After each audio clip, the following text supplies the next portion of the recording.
Sir, ಮೋದಿಯವರ ಈ ರಾಜಕೀಯ ನೀತಿಗಳಿದಾವಲ್ಲ, ಅವು ಎಲ್ಲೋ ಅನೈತಿಕ ಮಾರ್ಗಗಳನ್ನು ಅನುಸರಿಸ್ತಾ ಇದೆ ಅನಿಸೋದಿಲ್ಲ ಸರ್.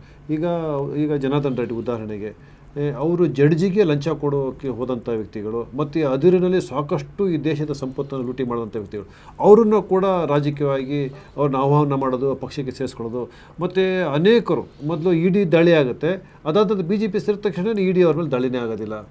ಮತ್ತು ಮಹಾರಾಷ್ಟ್ರದಲ್ಲಿ ನಡೆದಂಥ ಒಂದು ರಾಜಕೀಯದ ಇದು, ಛತ್ತೀಸ್ಗಢದಲ್ಲಿ ನಡೆದಂಥದ್ದು, ಮತ್ತು ಈ ಹಿಂದೆ ಕರ್ನಾಟಕದಲ್ಲೂ ಕೂಡ ನಡೆದು, ಇವೆಲ್ಲರೂ ಕೂಡ ಏನು ಮಾತಾಡ್ದಲ್ಲೇ ಈ ಅನೈತಿಕ ರಾಜಕಾರಣಕ್ಕೆ, ಆಪರೇಷನ್ ಕಮಲಕ್ಕೆ ಎಲ್ಲದಕ್ಕೂ ಕೂಡ ಸಾಥ್ ಕೊಡೋದು, ಇದ್ರ ಏನು ಅನಿಸುತ್ತೆ ಸರ್? ಏನು ಸೂಚಿಸುತ್ತೆ ನೋಡಿ? ಒಂದು ಹಂತಲ್ಲಿ ನಾನು ಕೂಡ ಮೋದಿಯವರ ಅಭಿಮಾನಿಯಾಗಿದ್ದೆ ಒಂದು ಇದರಲ್ಲಿ. ವಿಶೇಷವಾಗಿ ನೋಡಿ, ಅವರು ಈ ನೋಟ್ ಬ್ಯಾನ್ ಮಾಡಿದರು. ನೋಟ್ ಬ್ಯಾನ್ ಏನು 1000 ರೂಪಾಯಿ ನೋಟನ್ನೆಲ್ಲ ಬ್ಯಾನ್ ಮಾಡಿ ಚಲಾವಣೆಯನ್ನು ಸ್ಥಗಿತಗೊಳಿಸುವಂಥ ಕೆಲಸವನ್ನು ಮಾಡಿದರು. ಆ ಸಂದರ್ಭದಲ್ಲಿ ಅದಕ್ಕೇನು ಹೇಳಿದರು, ದೊಡ್ಡ ಪ್ರಮಾಣದಲ್ಲಿ ಕಾಳಧನ ಇದೆ ಮತ್ತು ನಕಲಿ ನೋಟ್ಗಳ ಹಾವಳಿ ಜಾಸ್ತಿ ಆಗಿದೆ, ನಮ್ಮ ಆರ್ಥಿಕತೆಯನ್ನೇ ತುಂಬ ಅಲುಗಾಡಿಸೋ ಮಟ್ಟಕ್ಕಿದೆ ಅನ್ನೋ ಕಾರಣಕ್ಕೋಸ್ಕರ ಅವರು ಇದನ್ನು ತರ್ತಾಯಿದ್ದೀವಿ ಅಂತೇಳಿ ಮಾಡಿದರು. ನಾನು ನಿಜವಾಗೂ ಸಂತೋಷಪಟ್ಟಿದ್ದೆ. ನಾನು ಪತ್ರಿಕೆಯಲ್ಲಿದ್ದವನು ಅದನ್ನು ಈ ಮೋದಿಯವರ ಈ ನಿಲುವನ್ನು, ಸರ್ಕಾರದ ಈ ನಿಲುವನ್ನು ನಾನು ಮೆಚ್ಚುಗೆ ವ್ಯಕ್ತಪಡಿಸಿ ಒಂದು ಪತ್ರಿಕೆಯಲ್ಲಿ ಬರೆವಣಿಗೆ ಕೂಡ ಮಾಡಿದ್ದೆ ನಾನು. ಇದೇನೋ ಒಂದು ದೊಡ್ಡ ಕ್ರಾಂತಿಕಾರಕವಾದಂಥ ಕೆಲಸವನ್ನು ಮೋದಿಯವರು ಮಾಡ್ತಾಯಿದ್ದಾರೆ. ಮತ್ತು ಇದು ಅವ್ರ ಮುಂದೆ ಈ ಬೇನಾಮಿ ಆಸ್ತಿ, ಅಕ್ರಮ ಆಸ್ತಿ ಇಂಥದ್ರ ಬಗ್ಗೆ ಕೂಡ ಅವರು ಕೈ ಹಾಕ್ತಾ ಹೊರಟೋಗ್ತಾರೆ ಅಂಥೇಳಿ ಆಲೋಚನೆ ಇಟ್ಕೊಂಡಿದ್ದೆ. ಆದರೆ ಏನಾಯಿತು, ಏನು ಈ ಕಾಳಧನವನ್ನು ನಾವು ಬಯಲಿಗೆ ಎಳಿತೀವಿ ಅಂತೇಳಿ ಅದು ಎಷ್ಟು ಹೇಳಿದ್ವಿ ಅನ್ನೋದು ಪತ್ತೆನೇ ಆಗಲಿಲ್ಲ. ನಾವು ಲಕ್ಷಾಂತರ ಕೋಟಿ ರೂಪಾಯಿ ಕಾಳಧನ ಇದೆ ಅನ್ನೋ ಥರದೊಂದು ಪ್ರಚಾರ ಮಾಡಲಾಗಿತ್ತು. ಅದ್ರ ಬದಲಾಗಿ ಏನಾಯಿತು ಅಂತಂದರೆ, ಬಡಬಗ್ಗರು ಸಣ್ಣ ಪುಟ್ಟ ಹಣವನ್ನು ಅದನ್ನು ಪರಿವರ್ತನೆ ಮಾಡ್ಕೊಳ್ಳಿಕ್ಕೋಸ್ಕರ ಅವರು ಕ್ಯೂನಲ್ಲಿ ನಿಲ್ಲಬೇಕಾದ ಪರಿಸ್ಥಿತಿ. ಆದರೆ ಶ್ರೀಮಂತರು ದೊಡ್ಡ ಪ್ರಮಾಣದ ಯಾರು ಕೂಡ ಬಂದು ಕ್ಯೂನಲ್ಲಿ ನಿಲ್ಲಿಲ್ಲ. ಅವರ ನೀತಿಯಿಂದಾಗಿ ಬ್ಯಾಂಕ್ನ ಮ್ಯಾನೇಜರ್ಗಳ ಜೊತೆ ಅವ್ರ ಜೊತೆ ಹೊಂದಾಣಿಕೆ ಮಾಡಿಕೊಂಡು ಅನೇಕರು ತಮ್ಮ ಕಾಳಧನವನ್ನು, ಅದನ್ನು ಬ್ಲ್ಯಾಕ್ ಮನಿಯನ್ನು ವೈಟ್ ಮಾಡಿಕೊಳ್ಳಿಕ್ಕೆ, ಬಿಳಿ ಮಾಡಿಕೊಳ್ಳಿಕ್ಕೆ ಅದೊಂದು ಸಹಾಯಕ ಆಯಿತು ಅನ್ನೋದು ಎಲ್ಲರಿಗೂ ಗೊತ್ತಾಗುವಂಥ ವಿಚಾರ.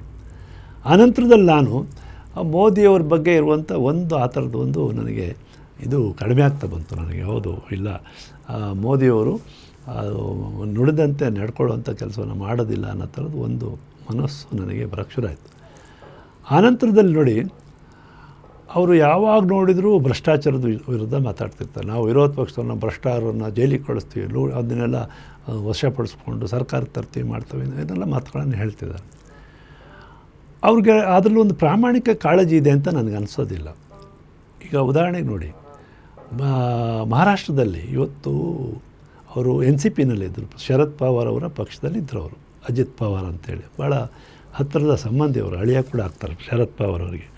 ಅವರು ಇವತ್ತು BJP ನೇತಂದರೆ NCP ಇದನ್ನು ಡಿವೈಡ್ ಮಾಡಿಕೊಟ್ಬೋದು. ಶಿವಸೇನೆಯನ್ನು ಒಡೆದು ಬಂದಂಥ ರಾಣೆಯವರ ಪಕ್ಷದ ಸರ್ಕಾರದಲ್ಲಿ ಇವರು BJP ಬೆಂಬಲಿತವಾದಂಥ ಒಂದು ಸರ್ಕಾರದಲ್ಲಿ ಅಜಿತ್ ಪವಾರ್ ಅವರು ಉಪಮುಖ್ಯಮಂತ್ರಿ ಆಗಿದ್ದಾರೆ. ಅಜಿತ್ ಪವಾರ್ ಅವರ ವಿರುದ್ಧ ಸಾವಿರಾರು ಕೋಟಿ ರೂಪಾಯಿ ಹಗರಣ ಇತ್ತು. ಆ ಥರದಲ್ಲಿ ಮಹಾರಾಷ್ಟ್ರದಲ್ಲಿ ಅನೇಕ ರಾಜಕಾರಣಿಗಳ ಮೇಲೆ ಹಗರಣ ಕೊಡಿದ್ದು. ಕರ್ನಾಟಕದಲ್ಲೇ ನೋಡಿ, ಜನಾರ್ದನ್ ರೆಡ್ಡಿಯವರು ಯಾರು? ಸಾವಿರಾರು ಕೂಡ, ಅವರೊಬ್ಬ ಕಾನ್ಸ್ಟೇಬಲ್ ಮಗ, ಸಾವಿರಾರು ಕೋಟಿ ರೂಪಾಯಿ ನಮ್ಮ ದೇಶದ ಅದಿರನ್ನು, ಅಮೂಲ್ಯವಾದಂಥ ಅದಿರಿನ ಸಂಪತ್ತನ್ನು ಲೂಟಿ ಮಾಡಿದವರು ಅಂತ ಎಲ್ಲರಿಗೂ ಗೊತ್ತಿರುವಂಥ ವಿಚಾರ. ಅವರು ಯಾವ ಮಟ್ಟಕ್ಕೆ ಅವರು ಭ್ರಷ್ಟಾಚಾರವನ್ನು ಮಾಡ್ತಾರೆ ಅಂತಂದರೆ, ಜಡ್ಜಿಗೆ ಕೂಡ 5 ಕೋಟಿ ರೂಪಾಯಿ ಲಂಚ ಕೊಡೋಕ್ಕೆ ಹೋಗಿದ್ರು ಅಂತ ಹೇಳ್ತಾರೆ. ತಿರುಪತಿ ತಿಮ್ಮಪ್ಪನಿಗೆ 25 ಕೋಟಿ ರೂಪಾಯಿದು 45 ಕೋಟಿ ರೂಪಾಯಿದು ಚಿನ್ನದ ಕಿರೀಟವನ್ನು ಕೊಡೋಕ್ಕೆ ಹೋದಂಥವ್ರು. ಅಲ್ಲಿ ಬೇಲಿಕೇರಿ ಅಂತ ಒಂದು ಇದರಲ್ಲಿ ಸ್ಥಳದಲ್ಲಿ ಸುಮಾರು 10 ಲಕ್ಷ ಟನ್ ಅದಿರನ್ನು ಶೇಖರಣೆ ಮಾಡಿದ್ದನ್ನು ರಾತ್ರಿ ಲೂಟಿ ಆಗುತ್ತೆ. ಆ ಥರದ ಹಲವಾರು ಪ್ರಕರಣಗಳಲ್ಲಿ ಭಾಗಿಯಾದಂಥ ಆರೋಪ ಹೊತ್ತಂಥ, ಅಂದರೆ ಅದಿರು ಲೂಟಿ ಮಾಡುವಂಥ ಅತ್ಯಂತ ದೊಡ್ಡ ದೇಶದ್ರೋಹಿ ಕೆಲಸ.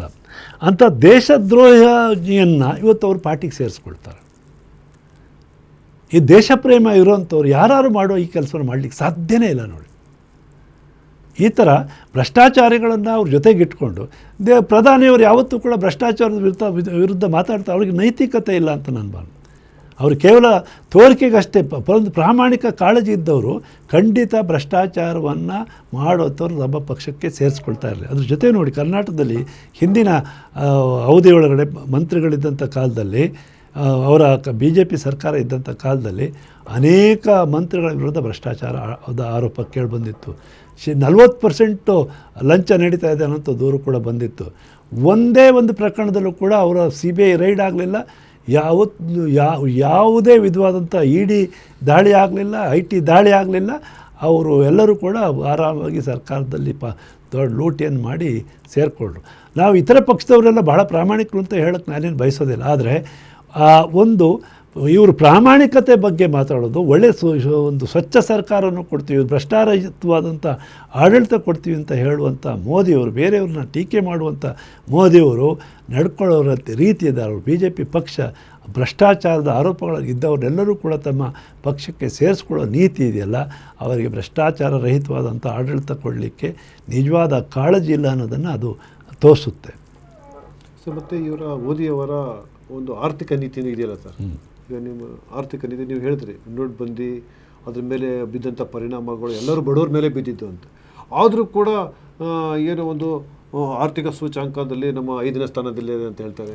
ಅದಾದ ನಂತರ ಬೇರೆ ಬೇರೆದರಲ್ಲೂ ಕೂಡ ವಿಶ್ವಗುರು ಆಗಿಬಿಡ್ತಾಯಿದೆ ನಮ್ಮ ದೇಶ ಅಂತ ಹೇಳ್ತಾರೆ. ಆದರೆ ಇಲ್ಲಿ ಹಸಿವಿನ ಪ್ರಮಾಣ ಮತ್ತು ಬೇರೆ ಬೇರೆ ತಲಾ ಆದಾಯಕ್ಕೆ ಸಂಬಂಧಪಟ್ಟಂತೆ ನಮ್ಮ ಈ ಪತ್ರಿಕಾ ಸ್ವಾತಂತ್ರ್ಯದ ಸಂಬಂಧಪಟ್ಟಂತಹ ಒಂದು ಸೂಚ್ಯಂಕಗಳು ಇವೆಲ್ಲವೂ ನೋಡಿದಾಗ ಎಲ್ಲೋ ವ್ಯತ್ಯಾಸಗಳು ಕಂಡುಬರ್ತಾರೆ ಸರ್. ಅದ್ರ ಬಗ್ಗೆ ನೀವೇ ಅಂತಿರ್ತಾರೆ?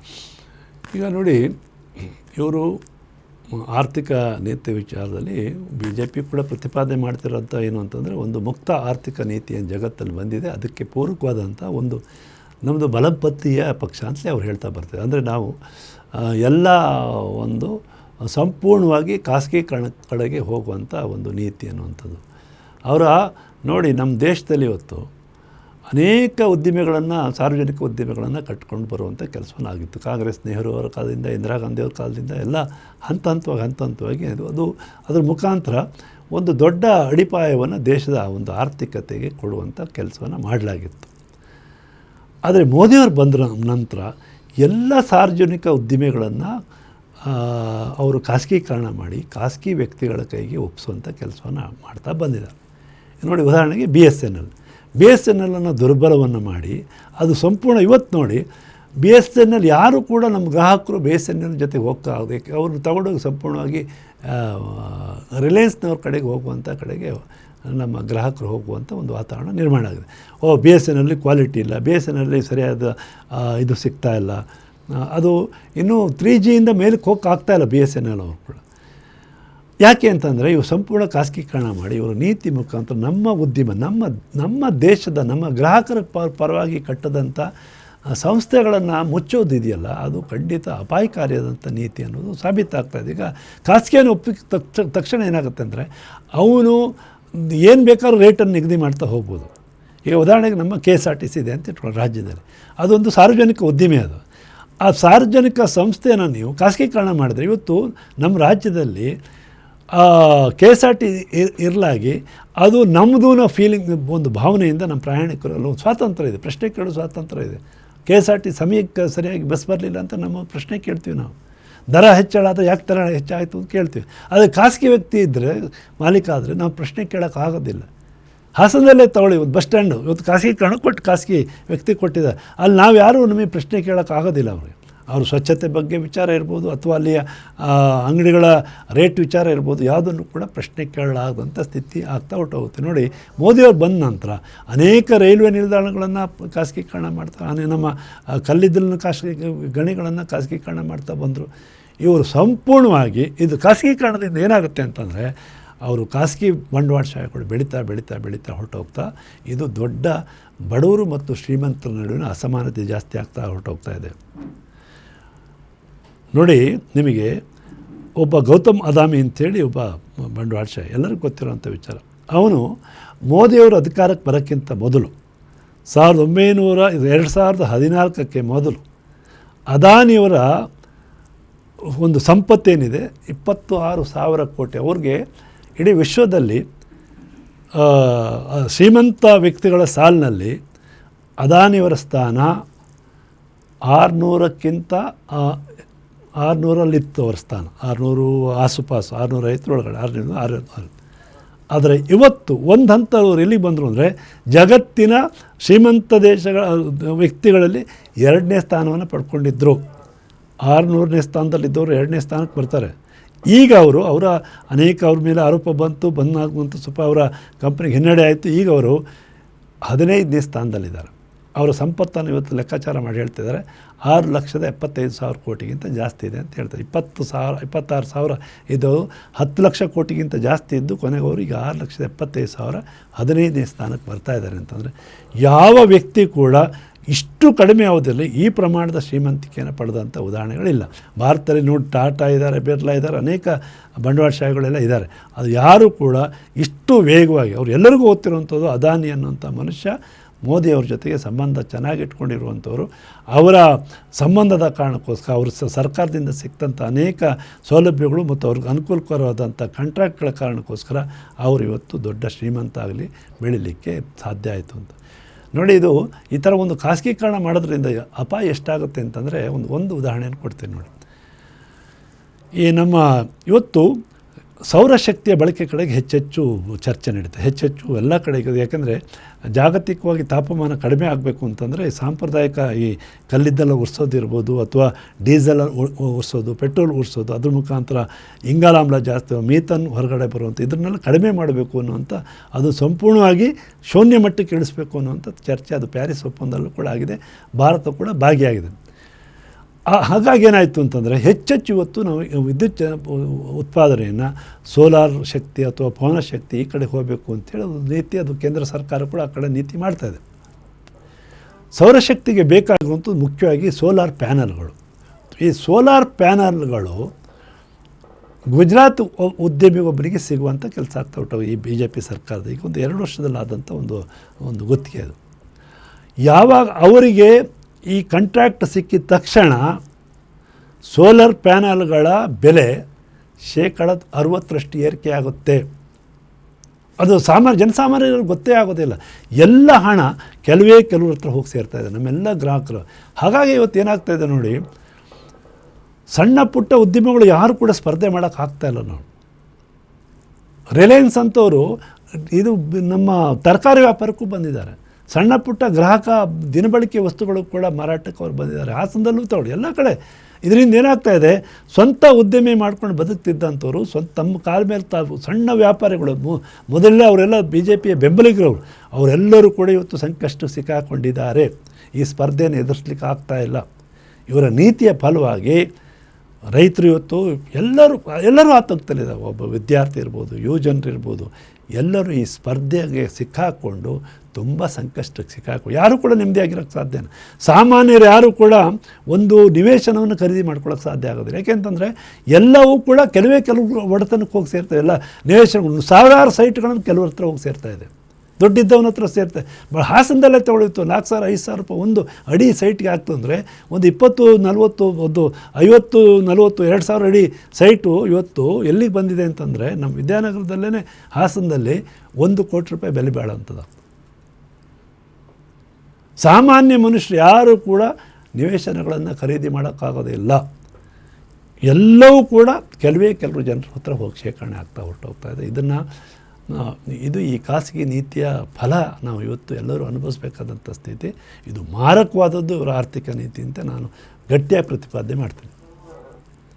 ಸೂಚಕಗಳ ಬಗ್ಗೆ ಹೇಳ್ತಾ ಇದ್ದಾರೆ, ಅದು ಏನು ತೋರಿಸುತ್ತೆ? ಈಗ ನೋಡಿ, ಇವರು ಪದೇ ಹೇಳ್ತಿದ್ದಾರೆ, ನಾವು ವಿಶ್ವದ ಆರ್ಥಿಕತೆಯಲ್ಲಿ ನಾವೆಲ್ಲರನ್ನು ಹಿಂದಿಕ್ಕಿ ಮುಂದೆ ಬರ್ತಾಯಿದ್ವಿ, ಜರ್ಮನಿಯನ್ನು ಹಿಂದಿಕ್ಕಿ ಮುಂದೆ ಬರ್ತಾಯಿದ್ವಿ, ಜಪಾನನ್ನು ಹಿಂದಿಕ್ಕಿ ಮುಂದೆ ಬರ್ತಾಯಿದ್ವಿ, ನಾವು ವಿಶ್ವಗುರು ಆಗ್ತಾಯಿದ್ವಿ, ನಾವು ಪ್ರಪಂಚದ ಆರ್ಥಿಕತೆಯಲ್ಲಿ ಭಾಳ ದೊಡ್ಡ ಸ್ಥಾನವನ್ನು ಪಡ್ಕೊಳ್ತಾ ಇದ್ವಿ. ಈ ಥರದ್ದೆಲ್ಲ ಮಾತುಗಳನ್ನು ಹೇಳ್ತಿದ್ದಾರೆ. ಅದು ಸಹಜ. ಅದು ಯಾಕೆಂತಂದರೆ ಭಾರತ ಜನಸಂಖ್ಯೆಯಲ್ಲಿ ನಂಬರ್ 1 ಸ್ಥಾನಕ್ಕೆ ಬಂದಿದೆ. ಚೀನಾ ಜೊತೆಗೆ ಬಂದಿದೆ. ಈಗ ಚೀನಾಕ್ಕಿಂತ ಮುಂದಕ್ಕೆ ಹೋಗ್ತಾ ಇದೆ ಜನಸಂಖ್ಯೆ ದೃಷ್ಟಿನಲ್ಲಿ. ಹಾಗಾಗಿ ಆಮೇಲೆ ಜೊತೆಗೆ ಅದು ನಾವು ಜಪಾನು ಜರ್ಮನಿ ಇಂಥ ಪುಟ್ಟ ದೇಶಗಳಿಗೆ ನಾವು ಹೋಲಿಕೆ ಮಾಡ್ಕೊ ನಾವೇನಾದರೂ ಹೋಲಿಕೆ ಮಾಡಿದರೆ ಅಮೇರಿಕಾ ಅಥವಾ ಚೀನಾ ಮತ್ತು ಜೊತೆಗೆ ಹೋಲಿಕೆ ಮಾಡ್ಕೋಬೇಕಾಗುತ್ತೆ.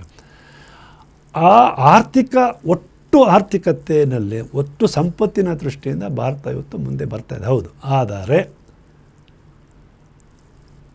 ನಮ್ಮ ತಲಾ ಆದಾಯದ ದೃಷ್ಟಿಯಿಂದ ಲೆಕ್ಕಾಚಾರ ಹಾಕೋದಾದರೆ ನಾವು ಜಗತ್ತಲ್ಲಿ 131ನೇ ಸ್ಥಾನದಲ್ಲಿದ್ದೇವೆ. ಸಂಪತ್ತು ಕೂಡ ಏನಾಗುತ್ತೆ ಗೊತ್ತಾ, ಅದಾನಿ ಸಂಪತ್ತನ್ನು ಸೇರಿಸಿ ಲೆಕ್ಕಾಚಾರ ಹಾಕ್ತಾರೆ. ದೊಡ್ಡ ದೊಡ್ಡ ಬಂಡವಾಳಶಾಹಿಗಳ ಸಂಪತ್ತನ್ನು ಸೇರಿ ಲೆಕ್ಕ ಹಾಕ್ತಾರೆ. ಜಾಗತಿಕ ಆರ್ಥಿಕತೆ ಅಂತ ಹೇಳ್ತಾರಲ್ಲ, ಟಾಟಾ ಸಂಪತ್ತನ್ನು ಸೇರಿಸ್ತಾರೆ, ಬಿರ್ಲಾ ಸಂಪತ್ತನ್ನು ಸೇರಿಸ್ತಾರೆ.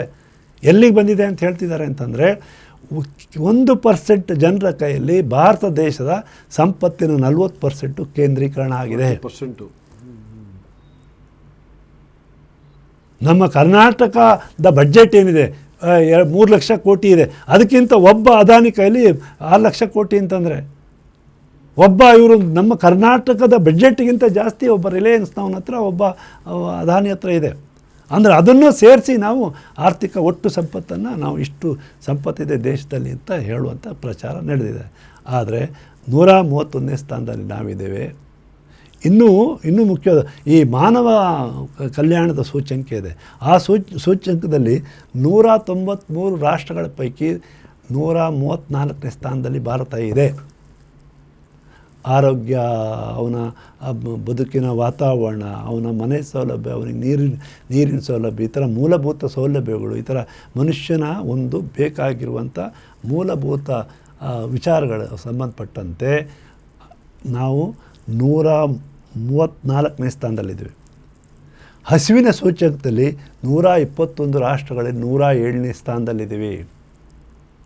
ಪತ್ರಿಕಾ ಸ್ವಾತಂತ್ರ್ಯದ ವಿಚಾರದಲ್ಲಿ 180 ದೇಶಗಳಲ್ಲಿ 161ನೇ ಸ್ಥಾನದಲ್ಲಿದ್ದೀವಿ. ಇದನ್ನು ಯಾರು ಬೇಕಾದ್ರೂ ಗೂಗಲಲ್ಲಿ ಹುಡುಕಿ ತೊಗೋಬೋದು ಈ ಸೂಚ್ಯಂಕಗಳನ್ನು, ಭಾರತದ ಸ್ಥಾನ ಏನು ಅಂತೇಳಿ. ನಾವು ಹೆಮ್ಮೆ ಪಡುವಂಥ ಸ್ಥಿತಿನಲ್ಲಿ ನಾವಿಲ್ಲ. ಇದು ನಾನು ಕೊಡೋಂಥ ಅಂಕಿಅಂಶ ಅಲ್ಲ, ಎಲ್ಲರಿಗೂ ಮುಕ್ತವಾಗಿ ಸಿಗುವಂಥ ಅಂಕಿಅಂಶ ಇದು. ತುಂಬ ಬಡತನ ತುಂಬಿ ತುಳುಕ್ತಾ ಇದೆ ಈ ದೇಶದೊಳಗಡೆ. ಯಾರೂ ಕೂಡ ನೆಮ್ಮದಿಯಾಗಿರೋಕ್ಕೆ ಸಾಧ್ಯನೇ ಇಲ್ಲ. ಯಾಕೆಂದರೆ ಅಷ್ಟು ಸ್ಪರ್ಧೆ. ನೀವು ಈ ಜಾಗತೀಕರಣದ ನಂತರದಲ್ಲಿ ನಿಜವಾಗಿ ಹೇಳಬೇಕು ಅಂತಂದರೆ ಈ ನೀತಿಗೆ ವಿರುದ್ಧವಾಗಿ ಎಲ್ಲರಿಗೂ ರಕ್ಷಣೆ ನೀಡುವಂಥ ಒಂದು ನೀತಿ ಬೇಕಾಗಿತ್ತು. ಅಲ್ಲಿ ರಕ್ಷಣೆ ನಮಗಿಲ್ಲ. ಯಾರೂ ಕೂಡ ಇವತ್ತು ಎಷ್ಟು ದುಡ್ಡಿದ್ರೂ ಸಾಕಾಗಲ್ಲ ಅನ್ನೋ ಥರ ಸ್ಥಿತಿಗೆ ಬಂದು ತಲುಪಿದ್ದಾರೆ. ನಾವು ಮಕ್ಕಳನ್ನು ಶಾಲೆಗೆ ಸೇರಿಸಿದರೆ ಡೊನೇಷನ್ನು, ಇನ್ನೊಂದು ಆಸ್ಪತ್ರೆಗೆ ಹೋಗಿ ವಿಪರೀತ ಖರ್ಚು, ಮಾತ್ರೆಗಳು ತೊಗೊಂಡು ನೋಡಿ ಮಾತಾಡೋಕ್ಕಾಗಲ್ಲ. ನಾವು ಅಷ್ಟು ಆ ಪ್ರಮಾಣದಲ್ಲಿ ರೇಟ್ ಯಾರಿಗೆ ಹೋಗ್ತಾಯಿದೆ ದುಡ್ಡೆಲ್ಲವೂ ಕೂಡ. ಎಲ್ಲ ಕಡೆ ದೊಡ್ಡ ಜಾಲ ಸೃಷ್ಟಿಯಾಗ್ತದೆ ನೋಡಿ. ನೀವು ಮೆಡಿಕಲ್ ಶಾಪ್ಗಳು, ಸಣ್ಣ ಪುಟ್ಟ ಮೆಡಿಕಲ್ ಶಾಪ್ನವ್ರು ಬಿಸ್ನೆಸ್ ಮಾಡೋಕ್ಕಾಗ್ತಾಯಿಲ್ಲ. ಎಲ್ಲ ಕಂಪ್ನಿಗಳು ಬಂದು ಸೇರಿಕೊಂಡಿದೆ. ಎಲ್ಲ ವಿಚಾರಗಳು ಹೀಗೆ ಆಗ್ತಾಯಿದೆ. ಎಲ್ಲ ಹಣ ಕೆಲವು ಶ್ರೀಮಂತರ ಕೈಗೆ ಹೋಗಿ ಸೇರ್ತಾ ಇದೆ. ನಮ್ಮ ಸಣ್ಣ ಪುಟ್ಟ ವ್ಯಾಪಾರಿಗಳು ಎಲ್ಲರೂ ಕೂಡ ಹೊಂದಿದ್ದಂಥ ಸ್ವಾತಂತ್ರ್ಯವನ್ನು, ಸ್ವಾವಲಂಬಿ ಒಂದು ಉದ್ಯೋಗವನ್ನು ಅವರು ಕಳ್ಕೊಳ್ಬೇಕಾದಂಥ ಸಂದರ್ಭ ಬಂದಿದೆ, ಇವತ್ತು ಬರ್ತಾ ಇದೆ. ನೋಡಿ, ಹಿಂದೆ ಜನತಾ ಪಾರ್ಟಿ ಅಧಿಕಾರಕ್ಕೆ ಬಂದಂಥ ಕಾಲ 77ನೇ ಇಸ್ವಿಯಲ್ಲಿ ಅವತ್ತು ಒಂದು ಹಂತದಲ್ಲಿ ಜಾರ್ಜ್ ಫರ್ನಾಂಡಿಸ್ ಅವರು ಕೈಗಾರಿಕಾ ಮಂತ್ರಿ ಆಗಿರ್ತಾರೆ. ಅವರು ಸುಮಾರು 700 ಪದಾರ್ಥಗಳನ್ನು ಶ್ರೀಮಂತರು ಉದ್ದಿಮೆಗಳು ಮಾಡಬಾರ್ದು ಅಂತ, ಉದಾಹರಣೆಗೆ ಒಂದು ಹೇಳ್ತಾರೆ. ಅವರು ಬೆಂಕಿಪಟ್ಟಣವನ್ನು ಶ್ರೀಮಂತರು ಮಾಡಬೇಕಾದಿಲ್ಲ ಉದ್ದಿಮೆಗಳು, ಅದು ಇವರು ಸಣ್ಣ ಪುಟ್ಟವ್ರು ಮಾತ್ರ ಮಾಡಬೇಕು ಅಂತ ಅವರು ನೀತಿ. 700 ಪದಾರ್ಥಗಳನ್ನು ಮೀಸಲಿಡ್ತಾರೆ ಸಣ್ಣವ್ರಿಗೋಸ್ಕರ. ರಿಲಯನ್ಸ್ನವರು ತರಕಾರಿ ವ್ಯಾಪಾರಕ್ಕೆ ಅರೇ ಮರೆ ತರಕಾರಿ ಮಾಡ್ಕೊಂಡು ಜೀವನ ಮಾಡ್ತಿದ್ದ ಅನೇಕ ಅವನು ಬಿಟ್ಬಿಟ್ಟು ಎಲ್ಲರೂ. ಏಕೆಂದರೆ ಈ ಮಾಲಿನ ಒಂದು ಭ್ರಮೆ ಹುಟ್ಟಾಕ್ತಾರಲ್ಲ, ಅದರಿಂದ ಏನಾಗ್ತಾರೆ ಅಂತಂದ್ರೆ ಎಲ್ಲವೂ ಕೂಡ ಅಲ್ಲೇ ಸಿಕ್ಕುತ್ತೆ, ಬೇಳೆನೂ ಅಲ್ಲೇ ಸಿಕ್ಕುತ್ತೆ, ಅಕ್ಕಿನೂ ಅಲ್ಲೇ ಸಿಕ್ಕುತ್ತೆ, ಇನ್ನೊಂದು ರಾಗಿನೂ ಅಲ್ಲೇ ಸಿಕ್ಕುತ್ತೆ, ತರಕಾರಿನೂ ಸಿಕ್ಕುತ್ತೆ, ಎಣ್ಣೆ ಸಿಕ್ಕುತ್ತೆ. ನಮ್ಮ ಗ್ರಾಹಕರಲ್ಲಿ ಅದನ್ನು ಮನೋಭಾವನೆ ಆ ಒಂದು ಇದನ್ನು ಬಳಸ್ಕೊಂಡು ಇವತ್ತು ನಮ್ಮೆಲ್ಲರೂ ಕೂಡ ಆಮೇಲೆ ಅವನು ಏನು ಹೇಳಿದ ರೇಟನ್ನು ನಾವು ಕೊಡಬೇಕಾದ ಪರಿಸ್ಥಿತಿ ಬಂದಿದೆ. ನಮಗೆ ಗೊತ್ತಾಗಲ್ಲ, ಎಲ್ಲ ಸಿಕ್ಕುತ್ತೆ ಅಂತ ಹೋಗಿತ್ತು. ಎಲ್ಲ ಬಿಲ್ಲು, ದೊಡ್ಡ ಬಿಲ್ಲು 2,000 ರೂಪಾಯಿದು, 4,000 ರೂಪಾಯಿ, 5,000 ರೂಪಾಯಿ. ಮತ್ತು ಬೇರೆ ಸಣ್ಣ ಪುಟ್ಟವ್ರ ಹತ್ರ ಆದರೂ ನಾವು ಚೌಕಾಶಿ ಮಾಡ್ತೀವಿ, ತರಕಾರಿ ಹತ್ರ ನಾವು ಚೌಕಾಶಿ ಮಾಡ್ತೀವಿ, ಮಾಲಿಗೆ ಹೋಗಿ ಯಾರು ಚೌಕಾಶಿ ಮಾಡೋಲ್ಲ, ಏನು ಮಾಡೋದಿಲ್ಲ. ಹಾಂ, ಅವ್ರು ಬಿಲ್ ಕೊಟ್ಟಿದ್ದು ಸುಮ್ಮನೆ ಕೊಟ್ಬಿಟ್ಟು ಬರ್ತೀವಿ ಅಷ್ಟೇ. ಅಂದರೆ ಈ ಕಡೆ ಗ್ರಾಹಕನ ಸ್ವಾತಂತ್ರ್ಯವೂ ಹರಣ ಆಗ್ತಾಯಿದೆ, ಆ ಕಡೆ ಸಣ್ಣ ಪುಟ್ಟ ನಮ್ಮ ಅಂಗಡಿ ಇಟ್ಕೊಂಡಿದ್ದವ್ರು, ಸಣ್ಣ ಪುಟ್ಟ ಉದ್ಯಮಿ ನಡೆಸೋವಂಥವ್ರು ಕೂಡ ಅವ್ರು ಹರಣ ಆಗುವಂಥ ಪರಿಸ್ಥಿತಿ ಎಲ್ಲಿ ಬಂದು ತಲುಪಿದ್ವಿ ಅಂತಂದರೆ, ಯಾರು ಕೂಡ ಸಣ್ಣ ಪುಟ್ಟ ಉದ್ಯಮವನ್ನು, ಯಾವ ಉದ್ಯಮವನ್ನು ಕೂಡ ನಡೆಸಲಾಗದಂಥ ಸ್ಥಿತಿ ಬಂದು ತಲುಪಿದೆ. ಯಾವ ಸಣ್ಣ ಪುಟ್ಟ ಗುತ್ತಿಗೆಗಳನ್ನು ಮಾಡಿ ಕೂಡ ಬದುಕಲಾರ್ದಂಥ ಒಂದು ಸ್ಥಿತಿ. ಎಲ್ಲವೂ ಕೂಡ ಸಂಪೂರ್ಣವಾಗಿ ಕೆಲವ್ರ ಜೊತೆ ಹೋಗಿ ಸೇರುವಂಥ ಸಂಪತ್ತೆಲ್ಲವೂ ಕೂಡ ಕ್ರೋಢೀಕರಣ ಆಗ್ತಾ ದೊಡ್ಡ ಅಸಮಾನತೆ ಸೃಷ್ಟಿಯಾಗ್ತಾ ಬರ್ತಾಯಿದೆ. ಅದ್ರ ಜೊತೆಗೆ ಇನ್ನೊಂದು ಮೋದಿಯವ್ರದ್ದು ಒಂದು ಜನಪ್ರಿಯ ಸ್ಲೋಗನ್ಗಳು ಬಹಳಷ್ಟಿದ್ದಾವೆ. ಅದರಲ್ಲಿ ಇನ್ನೊಂದೇನಪ್ಪ ಅಂದರೆ ಬೇಟಿ ಬಚಾವ್ ಬೇಟಿ ಪಡೋ ಅಂತ ಹೇಳಿ. ಸೊ ಇದನ್ನು ನಮ್ಮ ದೇಶದಲ್ಲಿ ತುಂಬ ಒಂದು ಕೆಟ್ಟ ಘಟನೆ ನಡೆದೋಯ್ತು, ಬಿಲ್ಕಸ್ ಬಾನು ಪ್ರಕರಣ ಕೇಳಿರ್ಬೋದು. ಸೊ ಆ ಬಿಲ್ಕಸ್ ಬಾನು ಪ್ರಕರಣದಲ್ಲಿ ಯಾರು ಅತ್ಯಾಚಾರ ಮಾಡಿರ್ತಾರೋ ಅವರು ಜೈಲಿಂದ ಹೊರಗಡೆ ಬರ್ತಾರೆ, ಅತ್ಯಾಚಾರಕ್ಕೆ ಒಳಗಾಗ ಸಂತ್ರಸ್ತೆ ಮನೆ ಮುಂದ್ಗಡೆ ಓಡಾಡುವಂಥ ಪರಿಸ್ಥಿತಿ ಬಂದ್ಬಿಡುತ್ತೆ. ಸರ್ ಇದು ನಿಜವಾಗೂ ಮಾತ್ರ ಬಿಲ್ಕಿಸ್ ಬಾನು ಪ್ರಕರಣ ಇದೆಯಲ್ಲ, ಅತ್ಯಂತ ಭಾರತದ ಇತಿಹಾಸದಲ್ಲಿ ನಡೆದ ಅತ್ಯಂತ ಕ್ರೂರವಾದಂಥ ಒಂದು ಪ್ರಕರಣ. 2002ನೇ ಇಸ್ವಿನಲ್ಲಿ ನಡೆದಂಥ ಈ ಒಂದು ಗುಜರಾತಲ್ಲಿ ಒಂದು ದಂಗೆ ಆಗ್ತಾ ಹೊರಟಾಗುತ್ತೆ. ಸುಮಾರು 1 ತಿಂಗಳ ಕಾಲ ವ್ಯಾಪಕವಾದಂಥ ಹಿಂಸಾಚಾರ ನಡೀತದೆ. ಅದರಲ್ಲಿ ಈ ಬಹಳ ಕುಖ್ಯಾತಿ ಪಡೆದಂಥ ಪ್ರಕರಣ ಬಿಲ್ಕಿಸ್ ಬಾನು ಪ್ರಕರಣ. ಅವಳ ಕಣ್ಣೆದುರುಗಡೆ ಅವರ ಮಗು ಸತ್ತು, ಅವರ ಗಂಡ ಅವ್ರ ಮೇಲೆ ಅತ್ಯಾಚಾರ ನಡೀತದೆ. ಅವ್ರಿಗೆ ಪರಿಚಯ ಇದ್ದವರು ಬೇರೆ, ಆಕೆಗೆ ಪರಿಚಯ ಇದ್ದಂಥವ್ರು ಕೂಡ ಅತ್ಯಾಚಾರ ಮಾಡಿ ಅದಕ್ಕೆ ಕೊನೆಗೆ ಸ್ಥಳೀಯ ನ್ಯಾಯಾಲಯ ಅವರಿಗೆ ಶಿಕ್ಷೆ ವಿಧಿಸ್ತಾರೆ. ಅವ್ರಿಗೇನು ಜೀವಾವಧಿ ಶಿಕ್ಷೆ ಅಥವಾ ಮರಣದಂಡ ಜೀವಾವಧಿ ಶಿಕ್ಷೆ ವಿಧಿಸ್ತಾರೆ. ಒಂದು ಅತ್ಯಾಚಾರದ ಪ್ರಕರಣ, ಮತ್ತೊಂದು ಕೊಲೆ ಪ್ರಕರಣ. ಅತ್ಯಂತ ಇವತ್ತು ಏನಾದರೂ ಹೀನಾಯವಾದ, ನಮ್ಮ ಪೀನಲ್ ಕೋಡ್ ಪ್ರಕಾರ ಅತ್ಯಂತ ಹೀನಾಯವಾದಂಥ ಪ್ರಕರಣಗಳು ಅಂತಂದರೆ ಕೊಲೆ ಮತ್ತು ಅತ್ಯಾಚಾರ. ಅಂಥ ಅತ್ಯಾಚಾರದ ಪ್ರಕರಣಕ್ಕೆ ಅವರಿಗೆ ನಮ್ಮ ಗುಜರಾತ್ ಸರ್ಕಾರ, ಬಿ ಜೆ ಪಿ ಸರ್ಕಾರ, ಮೋದಿ ನೇತೃತ್ವದ ಬಂದಂಥ ಬಿ ಜೆ ಪಿ ಸರ್ಕಾರ ಅವ್ರಿಗೊಂದು ಕ್ಷಮಾದಾನ ಕೊಡಬೇಕು ಅಂತೇಳಿ ಅರ್ಜಿ ಹಾಕಿಸಿ ಅವರಿಗೆ ಮಧ್ಯದಲ್ಲಿ ಇನ್ನೂ ಅವರ ಹಲವಾರು ವರ್ಷಗಳ ಕಾಲ ಇನ್ನೂ ಶಿಕ್ಷೆ ಅವಧಿ ಇದೆ, ಅಷ್ಟರೊಳಗಡೆ ಬಿಡುಗಡೆ ಮಾಡಿ ಕಳಿಸುವಂಥ ಕೆಲಸವನ್ನು ಮಾಡ್ತಾರೆ. ಇದರಷ್ಟು ಒಂದು ಹೀನಾಯ, ಇದರಷ್ಟು ಒಂದು ಬೇಟಿ ಬಚಾವೋ ಅಂತ ಪಡಾವೋ ಬೇಟಿ ಬಚಾವೋ ಅಂತ ಹೇಳುವಂಥ ಒಂದು ಮೋದಿ ಸರ್ಕಾರದಲ್ಲಿ ನಡೆದಂಥ ಅತ್ಯಂತ ಹೀನ ಪ್ರಕರಣ. ಇದಕ್ಕೆ ಕೇಂದ್ರ ಸರ್ಕಾರ ಕೂಡ ಬೆಂಬಲ ಕೊಟ್ಕೊಂಡು ಬಂತು. ಆಮೇಲೆ ಅವ್ರನ್ನ ಹೊಗಳೋದು ಬೇರೆ, ಪಾಪ ಅವರು ಭಾಳ ಸಜ್ಜನರು, ಯಾರು ಅತ್ಯಾಚಾರಿಗಳನ್ನು, ಅವರು ಭಾಳ ಸುಸಂಸ್ಕೃತ ಕುಟುಂಬದಲ್ಲಿ ಹುಟ್ಟು ಬಂದರು ಅನ್ನೋ ಮಾತನ್ನು ಹೇಳ್ತಾರೆ. ತುಂಬ ಇನ್ನು ಇಷ್ಟು ಹೀನಾಯವಾದ ಪ್ರಕರಣ ಇರೋಕ್ಕೆ ಸಾಧ್ಯ ಆಗುತ್ತೆ. ಇನ್ನೊಂದು ಪ್ರಕರಣದಲ್ಲಿ ನಾನು ತುಂಬ ಮನಸ್ಸಿಗೆ ಬೇಜಾರಾದಂಥ ಪ್ರಕರಣ ಅಂತಂದರೆ, ನಮ್ಮ ಇತ್ತೀಚೆಗೆ ಕಳೆದ ವರ್ಷ ನಡೆದಂಥ ಪ್ರಕರಣ, ಇನ್ನೂ 1 ವರ್ಷ ಕೂಡ ಆಗಲಿಲ್ಲ, ಮಣಿಪುರಕ್ಕೆ ಸಂಬಂಧಪಟ್ಟಂಥ ಪ್ರಕರಣ. ಮಣಿಪುರ ಒಂದು ಪುಟ್ಟ ರಾಜ್ಯ, ನಮಗೆ ಅದ್ರ ಬಗ್ಗೆ ಹೆಚ್ಚು ನಮಗೆಲ್ಲ ಡೀಟೇಲ್ಸ್ ಗೊತ್ತಿರಲಿಲ್ಲ. ಸಡನ್ನಾಗಿ ಒಂದು ಗಲಭೆ ಶುರು ಆಗ್ತಾ ಹೊರಟೋಗುತ್ತೆ. ಅಲ್ಲಿ ಒಂದು ಜನಾಂಗ ಕಲಾ, ಅಲ್ಲಿ ಮೈತೇಯಿ ಸಮುದಾಯ ಮತ್ತು ಕುಕಿ ಸಮುದಾಯಗಳ ನಡುವೆ ಒಂದು ಸಂಘರ್ಷ ಶುರು ಆಗ್ತಾ ಹೊರಟೋಗುತ್ತೆ. ಆ ಸಂಘರ್ಷದಲ್ಲಿ ಸುಮಾರು 150ಕ್ಕಿಂತ ಹೆಚ್ಚು ಜನ ಪ್ರಾಣ ಕಳ್ಕೊಳ್ತಾರೆ. ಪುಟ್ಟ ರಾಜ್ಯ, 50,000ಕ್ಕಿಂತ ಹೆಚ್ಚು ಜನ ನಿರಾಶ್ರಿತರಾಗ್ತಾರೆ. ಮೋದಿಯವರು, ವಿರೋಧ ಪಕ್ಷದವರು ಕೂಡ ಹೇಳ್ತಾರೆ, ಅಯ್ಯೋ ಬಹಳ ಹೀನಾಯವಾದ ಪರಿಸ್ಥಿತಿ ನಿರ್ಮಾಣ ಆಗ್ತಾಯಿದೆ, ಒಂದು ನೀವು ಮನವಿ ಮಾಡ್ಕೊಳ್ಳಿ ಅಂತ ಮಾತನಾಡ್ತಾರೆ. ಮೋದಿಯವರು ಮನವಿ ಮಾಡಲ್ಲ. ಅವರು ಅಮೇರಿಕದ ಪ್ರವಾಸಕ್ಕೆ ಹೋಗ್ತಾರೆ, ಈಜಿಪ್ಟಿಗೆ ಹೋಗ್ತಾರೆ, ವಾಪಸ್ ಬರ್ತಾರೆ. ವಾಪಸ್ ಬಂದ ನಂತರ ಕೂಡ ಇವತ್ತಿನ ತನಕ ಮಣಿಪುರಕ್ಕೆ ಭೇಟಿಯನ್ನು ಕೊಡೋದಿಲ್ಲ. ನೋಡಿ, ತಂದೆ ಒಂದು ಪ್ರಧಾನಿ ಸ್ಥಾನ ಅಂದರೆ ದೇಶದ ಒಂದು ತಂದೆ ಸ್ಥಾನ ಅದು. ರಾಷ್ಟ್ರಪತಿ ಒಂದು ಬಟ್ ಹೆಚ್ಚು ಅಧಿಕಾರ ಏನು ಅಂತ ಇದು ಸ್ಥಾನ ರಾಷ್ಟ್ರಪತಿ ಅಂತ ಕರಿತೀವಿ ನಾವು. ರಾಷ್ಟ್ರಕ್ಕೆ ತಂದೆ ಅಷ್ಟು ಎತ್ತರದ ಸ್ಥಾನ ಕೊಟ್ಟಿದ್ವಿ. ಆನಂತರ ಸ್ಥಾನ ಪ್ರಧಾನಿ ಸ್ಥಾನ. ಒಬ್ಬ ತಂದೆ ಆದಂಥವ್ನು ಏನು ಮಾಡ್ತಾನೆ, ಮಕ್ಕಳು ಯಾವುದೇ ಸಮುದಾಯ ಆದರೂ ಕೂಡ ಅವರು ಪ್ರಧಾನಿ ದೃಷ್ಟಿನಲ್ಲಿ ಸಮಾನರು. ಅವನು ಮೈತೇಯಿ ಇರ್ಬೋದು, ಕುಕಿ ಇರ್ಬೋದು, ಇನ್ನೊಬ್ಬ ಇರ್ಬೋದು. ಇಬ್ಬರು ಮಕ್ಕಳು ಜಗಳ ಆಡ್ತಿರ್ತಾರೆ. ತಂದೆ ಆದವನು ಏನು ಮಾಡ್ತಾನೆ, ಜಗಳ ನಿಲ್ಸಪ್ಪ ಅಂತ ಹೇಳ್ತಾನೆ, ಜಗಳ ಆಡಬೇಡಿ ಅಂತ ಹೇಳ್ತಾನೆ. ಇನ್ನೂ ಜಗಳ ಆಡ್ತೀವಿ ಅಂತ ಏನು ಹೇಳ್ತಾನೆ, ದೊಣ್ಣೆ ತೊಗೊಳ್ತೀನಿ ನೋಡಿ, ನಿಮಗೆ ಬಾರಿಸ್ತೀನಿ, ದೊಣ್ಣೆ ತೊಗೊಂಡು ಬಾರಿಸ್ತೀನಿ, ನಿಮಗೆ ನಿಲ್ಲಿಸಿ ಜಗಳ ಅಂತ ಹೇಳ್ತಾನೆ. ಮೋದಿಯವರು ಅಟ್ಲೀಸ್ಟ್ ಜಗಳ ಆಡಬೇಡಿ ಅಂತ ಹೇಳಲಿಲ್ಲ. ಅಂದರೆ ಅವನು ತಂದೆ ಆಗಲಿಕ್ಕೆ ಅರ್ಹರಲ್ಲ ಅಂತ ನಾನು ಹೇಳ್ತೇನೆ. ತನ್ನ ದೇಶದ ಒಂದು ಸಮುದಾಯಗಳು ಜಗಳಾಡ್ತಾ ಇದ್ದಾರೆ ಅಂತಂದರೆ ಅವ್ರಿಗೊಂದು ಎಚ್ಚರಿಕೆ ಕೊಡಲ್ಲ ಅವರು. ಅದು ಪುಟ್ಟ ರಾಜ್ಯ, ಅದು ಮೊದಲೇ ನಮಗೆ ಈಶಾನ್ಯ ಭಾರತದಲ್ಲಿ ಸಾಕಷ್ಟು ಸಮಸ್ಯೆಗಳಿದ್ದಾವೆ. ಅಲ್ಲಿ ಗಡಿನಲ್ಲಿ ತುಂಬ, ಈ ಕಡೆ ಬರ್ಮಾದ್ದಿದೆ, ಆ ಕಡೆ ನೇಪಾಳದ್ದಿದೆ, ಆ ಕಡೆ ಚೈನಾದ್ದಿದೆ, ಬೇರೆ ಬೇರೆ ಸಾಕಷ್ಟು ಸಮಸ್ಯೆಗಳಿರುವಂಥ ರಾಜ್ಯಗಳು. ಅಂಥ ಕಡೆ ಹಿಂಸಾಚಾರ ನಿರಂತರ ನಡೀತಾ ಹೊರಟೋಗುತ್ತೆ. ಮೋದಿಯವ್ರು ಮನಸ್ಸು ಮಾಡಿದರೆ 24 ಗಂಟೆಗಳಲ್ಲಿ ಅದನ್ನು ನಿಲ್ಲಿಸ್ಬೋದು. ಸೈನ್ಯವನ್ನು ಕಳಿಸ್ರಿ, ಸ್ಥಳೀಯ ಪೊಲೀಸರ ಕೈಲಿ ಆಗೋದಿಲ್ಲ. ಹೌದು, ಸ್ಥಳೀಯ ಪೊಲೀಸ್ನವರು ಅದಕ್ಕೆ ಕುಮ್ಮಕ್ಕು ಕೊಡ್ತಾ ಇದ್ದಾರೆ ಅಂತ ದೂರುಗಳು ಬರ್ತಾ ಇದ್ದಾರೆ. ಸೈನ್ಯವನ್ನು ಕಳಿಸಿ ಮನೆ ನುಗ್ಗಿ ಅವರ ವೆಪನ್ಗಳನ್ನು, ಅವರ ಗನ್ನುಗಳನ್ನು, ಪಿಸ್ತೂಲ್ಗಳನ್ನು ಸೀಸ್ ಮಾಡಿ ತರಿಸಿಡಿಸ್ಬೋದು. ನೀವು ಹಿಂಸಾಚಾರ ನಿರಂತರ ನಡೀಲಿಕ್ಕೆ ಅವಕಾಶ ಕೊಡ್ತಾ ಇದ್ದಾರೆ. ದೇಶ ಪ್ರೇಮಿ ಮಾಡುವಂಥ ಕೆಲಸನ, ಒಬ್ಬ ತಂದೆ ಮಾಡುವಂಥ ಕೆಲಸನ. 105 ಜನ ಪ್ರಾಣ ಕಳ್ಕೊಳ್ತಾರೆ. ಬೀದಿನಲ್ಲಿ ಮೆರವಣಿಗೆ ಆಗುತ್ತೆ, ಹೆಣ್ಮಗಳದು ನಗ್ನವಾಗಿ ಮೆರವಣಿಗೆ ಆಗುತ್ತೆ. 50,000ಕ್ಕಿಂತ ಹೆಚ್ಚು ಜನ ಇವತ್ತು ಬೀದಿನಲ್ಲಿದ್ದಾರೆ. ದೇಶದ ಜನ ಬೀದಿನಲ್ಲಿ ನಿರಾಶ್ರಿತರಾಗಿರ್ತಾರೆ ಅಂತಂದರೆ ದೊಡ್ಡ ಅವಮಾನದ ವಿಚಾರ ಇದು. ನಾವು ಜಗತ್ತಿನಾಗೆಲ್ಲ ಮಾತಾಡ್ತೀವಿ, ನಾವು ಅಷ್ಟು ದೊಡ್ಡ ರಾಷ್ಟ್ರದು, ಜಗತ್ತಲ್ಲೆಲ್ಲ ಕೀರ್ತಿ. ಎಲ್ಲಕ್ಕಿಂತ ಮುಖ್ಯವಾದದ್ದು ಇದು. ನಮ್ಮ ಕಷ್ಟದಲ್ಲಿರುವಂಥ ಕಷ್ಟ ಆಗಬಾರ್ದು. ಆಯಿತು, ಆಕಸ್ಮಿಕವಾಗಿ ಜಗಳ ಆಗ್ಬೋದು, ಗುಂಪಿನ ಸಮುದಾಯದ ನಡುವೆ ಜಗಳ ಆಗ್ತವೆ, ಜನಾಂಗ ದ್ವೇಷ ಇರೋದಿಲ್ಲ ಅಂತ ಮನುಷ್ಯನ ಇತಿಹಾಸದಲ್ಲಿ ಜನಾಂಗ ದ್ವೇಷ ಹೊಡೆದಾಟ ನಡೆದಿದೆ, ಎಲ್ಲ ನಡೀತಿರ್ತದೆ. ಆದರೆ ಆಡಳಿತ ನಡೆಸೋನು ಹೇಗೆ ನಡ್ಕೋತಾನೆ ಅನ್ನೋದು ಬಹಳ ಮುಖ್ಯ. ಎಲ್ಲರ ಸಂವಿಧಾನದ ಪ್ರಕಾರ ಕೂಡ ಎಲ್ಲರೂ ಕೂಡ ಸಮಾನವಾದಂಥ ಸ್ಥಾನ, ಎಲ್ಲರ ಪ್ರಾಣ ಮುಖ್ಯ, ಪ್ರತಿ ಮನುಷ್ಯನ ಪ್ರಾಣ ಮುಖ್ಯ. ಅಂಥ ಸಂದರ್ಭದಲ್ಲಿ ನೀವು ನಿರ್ಲಕ್ಷ್ಯ ಮಾಡ್ತೀವಿ, ಸತ್ರ ಅದರ ಅರ್ಥ ಏನಾಗಿದ್ರೆ ಇನ್ನಷ್ಟು ಸಾವು ಉಂಟಾಗಲಿ, ಇನ್ನಷ್ಟು ಕೊಲೆ ಉಂಟಾಗಲಿ, ಇನ್ನಷ್ಟು ಜನ ನಿರಾಶ್ರಿತರಾಗಲಿ, ಈ ಥರ ಆಲೋಚನೆ ಮಾಡುವಂಥವನು ಪ್ರತಿಕ್ರಿಯೆನೇ ತೋರಿಸೋದಿಲ್ಲ ಅಂತಂದರೆ ಬಹಳ ಕ್ರೂರವಾದಂಥ ಮನಸ್ಸು ಇದು. ಬಹಳ ಕ್ರೂರಿ ಮಾತ್ರ.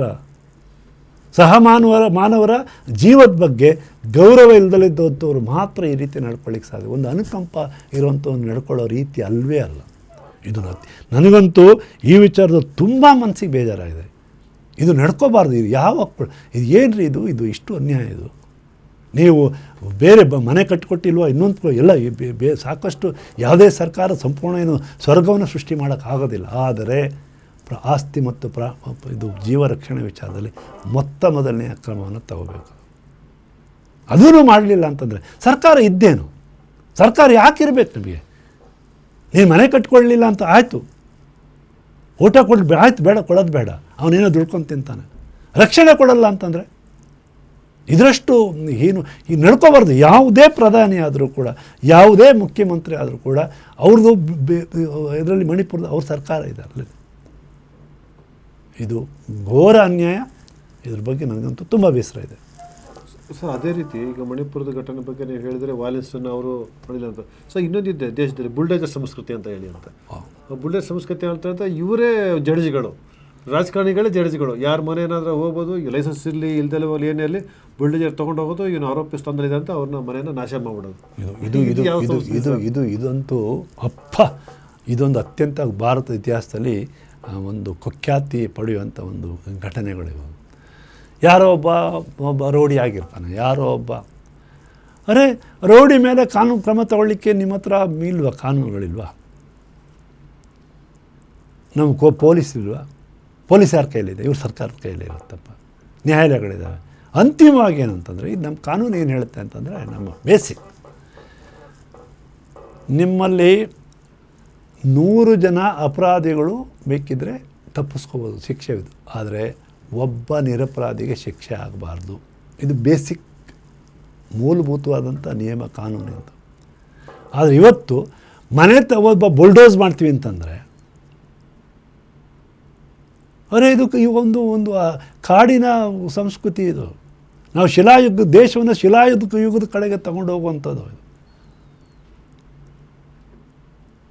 ಯಾರೇ ಆಗಲಿ ಒಂದು ಅಪರಾಧ ಮಾಡಿದ ವಿಚಾರಣೆ, ಇವರೇ ಪಾಕಿಸ್ತಾನದಿಂದ ಬಂದು ಇದನ್ನು ಯಾರು ಅವನ ಹೆಸರೇನು ಬೊಂಬಾಯಿ ದಾಳಿ ಮಾಡಿದ ಅವನಿಗೂ ವಿಚಾರಣೆ ಮಾಡುವಂಥ ಅವಕಾಶ ಈ ದೇಶ. ಅವ್ರ ಹೆಸರೇನದು? ಅಫ್ಜಲ್ ಗುರು ಅಲ್ಲ, ಅಬ್ದುಲ್ ಗುರು ಇದರಲ್ಲಿ ಮುಂಬೈನೆಲ್ಲ ಅಟ್ಯಾಕ್ ಮಾಡಿದ್ನಲ್ಲ ಅವನು. ಇನ್ನೊಬ್ಬ ಇದ್ದಲ್ಲ ಅವನು, ತುಂಬ ಕಾಲ ಇರಲಿ. ಅವನನ್ನು ಕೂಡ ವಿಚಾರಣೆ ಮಾಡಲಾಯಿತು. ಅವನಿಗೆ ವಕೀಲರು ನಿನ್ನ ಪರವಾಗಿ ಸರ್ಕಾರವೇ ಹೇಳುತ್ತೆ ಇವತ್ತು, ನೀನು ತಗೊಳಪ್ಪ, ವಕೀಲರು ಬೇಕಾ ತಗೋ ಅಂತ ಕೇಳುತ್ತೆ. ನಿನಗೆ ವಾದ ಮಾಡೋಕ್ಕೆ ಅವಕಾಶ ಇಲ್ಲ ಅಂತ ಕಾನೂನು ಸೇವಾ ಪ್ರಾಧಿಕಾರ ಇದೆ. ಅಂಥದ್ರಲ್ಲಿ ನೀವು ವಿಚಾರಣೆನೂ ಇಲ್ಲ, ಏನಿಲ್ಲ, ಏಕಾಏಕಿ ಬುಲ್ಡೋಸ್ ಮಾಡಿ ಒಬ್ಬರು ಮನೆ ಬೆಳೆಸ್ತೀವಿ. ಹೌದು, ಅವನು ರೌಡಿಸಮ್ ಇರ್ತಾರೆ ಸಮಾಜದಲ್ಲಿ. ಇಲ್ವಾ? ಎಲ್ಲಿಲ್ಲ? ಕರ್ನಾಟಕದಲ್ಲೂ ಇಲ್ವಾ? ಯಾವ ದೇಶದಲ್ಲಿ, ಯಾವ ರಾಜ್ಯದಲ್ಲಿ ರೌಡಿಸಮ್? ಅಮೇರಿಕಾದಲ್ಲೂ ನಡೀತದೆ. ಅಮೇರಿಕಾದಲ್ಲಿ ಮಕ್ಕಳು ಗನ್ ಹಿಡ್ಕೊಂಡು ಸಾಯಿಸಿದಂಥ ಪ್ರಕರಣ ಅಲ್ಲಿ ವಿಚಾರಣೆ ಇಲ್ಲದಲ್ಲೇ ಜೈಲಿಗೆ ಕಳಿಸ್ತಾರೆ. ಅರೆ ನಾವು ಬಂದಿರೋದು ಯಾಕೆ? ಒಂದು ಕಾನೂನುಬದ್ಧವಾದಂಥ ವ್ಯವಸ್ಥೆ, ನಾಗರಿಕತೆ ಅನ್ನುವಂಥದ್ದು ನಾವು ಅರಣ್ಯ ನ್ಯಾಯದಿಂದ ಬರ್ತಾ ಬರ್ತಾ ಬರ್ತಾ ಬರ್ತಾ ಒಂದು ಸುಸಂಸ್ಕೃತವಾದಂಥ ಸಮಾಜವನ್ನು ಕಟ್ಕೊಳ್ತಾ ಬರ್ತೀವಿ ನಾವು. ಎಲ್ಲವೂ ಕೂಡ ಒಂದು ಚೌಕಟ್ಟು, ಅದಕ್ಕೊಂದು ಸಂವಿಧಾನ ಇದೆ, ಕಾನೂನು ಇದೆ. ಎಷ್ಟು ಕಾನೂನುಗಳನ್ನು ಮಾಡ್ಕೊಂಡಿದ್ವಿ ನಾವು ಸುಧಾರಣೆ ಅಂತ ಸಾಕ್ತೇವೆ. ನಾವು ವಾಪಸ್ ಹೋಗೋದಲ್ಲ, ನಾವು ಹಿಂದಕ್ಕೆ ಹೋಗುವಂಥದ್ದು. ನಾವು ಪ್ರಗತಿ ಕಡೆ ಹೋಗ್ತಾ ಇಲ್ಲ, ವಿಗತಿ.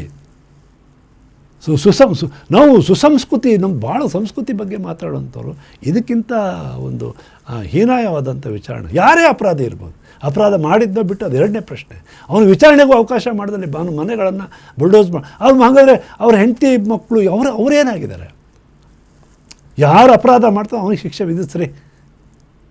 ಮಕ್ಕಳೇನ ಮಾಡಿರ್ತಾರೆ, ಅವ್ನು ನಾಳೆ ಬೆಳಿಗ್ಗೆ ಬೀದಿ ಪಾಲಾಗ್ತಾರೆ. ಇದು ಅಕ್ಷಮ್ಯವಾದಂಥ ಒಂದು ವಿಚಾರ.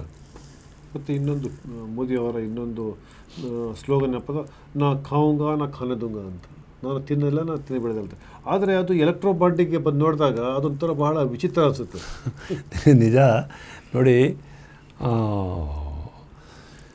ಇದು ಮೇಲ್ನೋಟಕ್ಕೆ ಭಾಳ ಪ್ರಾಮಾಣಿಕರು ಅಂತ ತೋರಿಸ್ಕೊಂಡು ಬರುವಂಥ ಆಗ್ತಾ ಬಂತು. ಆದರೆ ಈ ಎಲೆಕ್ಟ್ರಲ್ ಬಾಂಡನ್ನು ನೋಡಿದಾಗ ಅದು ಕೂಡ ಸುಪ್ರೀಂ ಕೋರ್ಟು ತುಂಬ ಒತ್ತಾಯಪೂರ್ವಕವಾಗಿ, ನಮಗೆ ನಿಜ ಹೇಳಬೇಕು ಅಂತಂದರೆ ಆ ಸುಪ್ರೀಂ ಕೋರ್ಟಿಗೆ ದೊಡ್ಡ ನಮಸ್ಕಾರವನ್ನು ಮುಖ್ಯ ಚೀಫ್ ಜಸ್ಟಿಸ್ ಅವರಿಗೆ ನಾವು ಸಲ್ಲಿಸಲೇಬೇಕು. ಅವ್ರು ಗಟ್ಟಿಯಾಗಿ ಇಲ್ಲ, ನೀವು ಇದನ್ನು ಹೊರಗೆ ತರಲೇಬೇಕು ಅಂತೇಳಿ ಹೇಳಿದ ಕಾರಣ ಒಂದು ನಮಗೆ ಇನ್ನೂ ಪೂರ್ಣ ಮಾಹಿತಿ ಸಿಕ್ಕಿಲ್ಲ. ಆದರೂ ಕೂಡ ಈ ಸಿಕ್ಕುವಂಥ ಮಾಹಿತಿ ಪ್ರಕಾರ ಯಾರ್ಯಾರು ಇವತ್ತು ಈ BJP ಪಕ್ಷಕ್ಕೆ ಅತ್ಯಂತ ಹೆಚ್ಚು ಡೊನೇಷನ್ ಕೊಟ್ಕೊಬಂದಿದ್ದಾರೆ, ಅವರೆಲ್ಲರೂ ಕೂಡ ಬಾಂಡ್ ಮುಖಾಂತರ ಕೊಟ್ಕೊಬಂದಿದ್ದಾರೆ. ಅವ್ರ ಮೇಲೆ ಅನೇಕ ಆರೋಪಗಳು, ಆರ್ಥಿಕ ಅಪರಾಧಗಳ ದೂರುಗಳಿತ್ತು.